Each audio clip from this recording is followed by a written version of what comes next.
This is Inside Rutgers Basketball. His eyes were magical. His message is inspirational. We're talking about Brayden Carr, who passed away at the age of 2.5. He was the son of Jimmy and Natalie Carr. Jimmy, the director of basketball operations for the Scarlet Knights. And all last season, it was amazing the way you guys rallied around Jimmy and Natalie and how you always thought of Brayden, even when you went to practice or a ball game. No question. Again, extended family. He is family. And so what Natalie and Jim went through and the dedication they showed for their son and fighting every single day for him was inspirational to not only my staff, but my team, managers, the Rutgers community. It truly was. It was heartbreaking, but it was so uplifting in a sense of what they wanted to do, the lengths they would go for their son, and again, a special human being. So the Brayden Carr Foundation was established to help raise funds, and one of the ideas was to have a basketball clinic. It turned into an unbelievable clinic, Mike. Yeah, it was a monster clinic. And when Jimmy came to me with this idea, he had mentioned some of the speakers that he was going after. Pipe dream, right? Yeah, Jeff Van Gundy, John Calipari, all of the big timers, all the A-listers, and the NBA and college basketball. It was a remarkable day. The basketball community, how much they supported Natalie and Jim in this foundation. It's just, yeah, it was truly remarkable. Jim and Natalie, we're thinking of you always. And right now we want to go back to September 30th and a basketball clinic for the ages.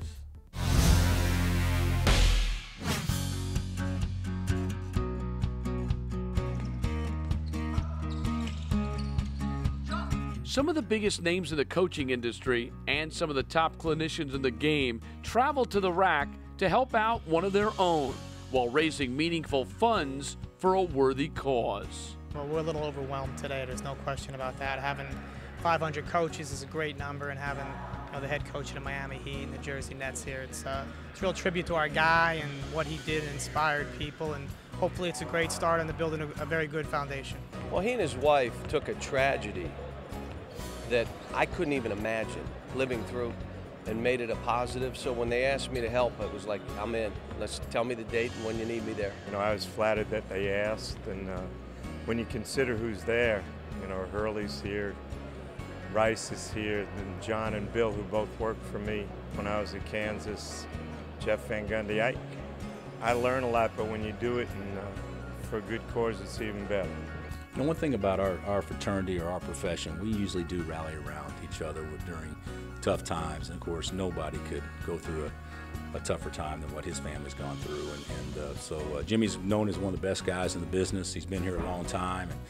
And I was surprised when they asked me to be a part of it, because it is a heavyweight clinic, and certainly I'm very proud to be.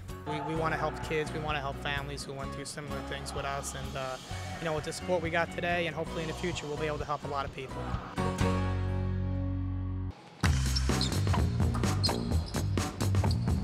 The coaches poured their hearts out to help the Brayden Carr Foundation. But just like Miami Heat head coach Eric Spoelstra, who was an interested observer, the coaches picked up a thing or two from each other, adding to their wealth of knowledge by watching the best of the best. I've been very fortunate and blessed throughout my career, and anytime I can help other coaches and do those kind of things, I try to do it. My personal opinion is I stole from other people. Why would I try to hold it or take credit for it myself? So I think we should all share. And I said this earlier, the more you know, the more you realize you don't know. It'll never be a perfected game. This game changes so much. There's so many bright people in this, in this profession. I don't think we share enough. So having an opportunity like this, Jimmy presented itself. The fact that you can share ideas with people that love coaching and love kids, it's the best. The NBA guys don't put their pen down for 1 second. Hubie Brown's taking notes as Bob Hurley's speaking. It's really just it's a good tribute to the amount of speakers we have here and the quality of guys talking. My second family is these guys, and for them to reach out to me and try to help me in my time of need meant the world to me and my wife. I'm very, very grateful to everyone that's here.